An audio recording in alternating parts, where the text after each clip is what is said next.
Contracts at a public school district called into question. It's the latest development as Denver7 Investigates continues listening to concerns from insiders in the Cherry Creek School District. Yeah, just 2 months ago, the now former superintendent resigned following our reporting on allegations of nepotism and a toxic work environment. And now we are learning that more than a dozen employment contracts were signed incorrectly after he stepped down, despite the board's promise to do better for the community.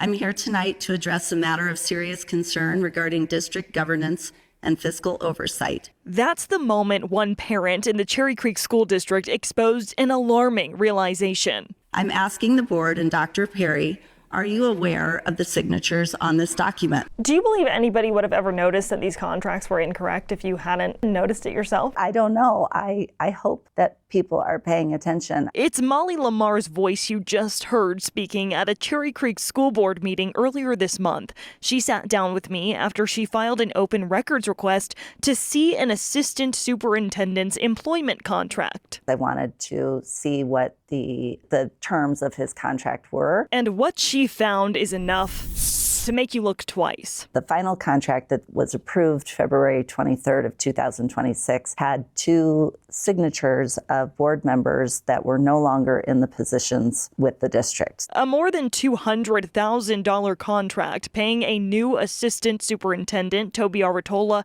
signed inaccurately. The signature on the left by Angela Garland, listed as the board president, which she's not. And the signature on the right by Kelly Bates, listed as the board secretary.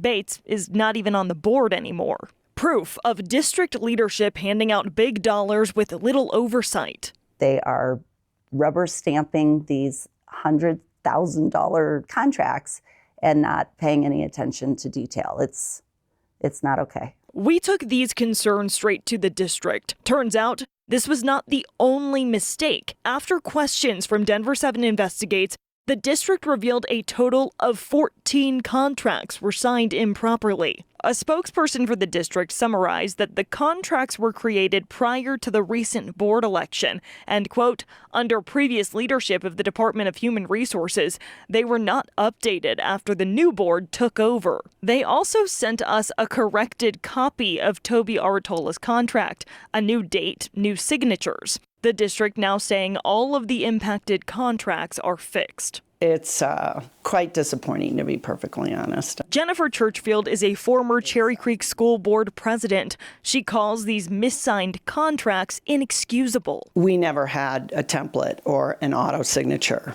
I was secretary at one point on the board, and I sat after the board meeting and personally signed every single contract that the resolutions and the consent agenda passed. This is all happening after Denver7 Investigates spoke with insiders, exposing what they called a culture of fear rooted in nepotism. I think the superintendent is leveraging his relationship with his wife as head of HR to make staffing and personnel decisions that benefit him. Former Superintendent Chris Smith resigned shortly after our reporting. Days later, his wife, the chief HR director, along with a different assistant superintendent, were placed on leave and became the center of an ongoing investigation. The district statement to us about the signature debacle points blame at the HR office. Frankly, I'm a little concerned that they haven't really changed or learned from that. I don't see transparency occurring. I'm committed to fiscal responsibility and accountability. Despite that promise and others made by the board during a meeting on February 9th, 2 weeks before Toby Aratola's contract was signed and days after Brenda Smith was placed on leave, stakeholders are left with questions amid this revelation. I just wonder what other things are happening like that. It just appears sloppy. And Cherry Creek is not a district that's known to be sloppy. And this parent wondering whether those promises are empty. While the district is promising to do better, they're not delivering on that promise. I did reach out to the assistant superintendent, Toby Aratola, and the district for interviews, hoping to ask about these contract issues. I did not hear back from Aratola, and the district only provided me the statement. We are continuing to take your questions to the board and the district as we cover the Cherry Creek School District. So if there is something that you want me to know, just reach out to me at natalie.chuck@denver7.com.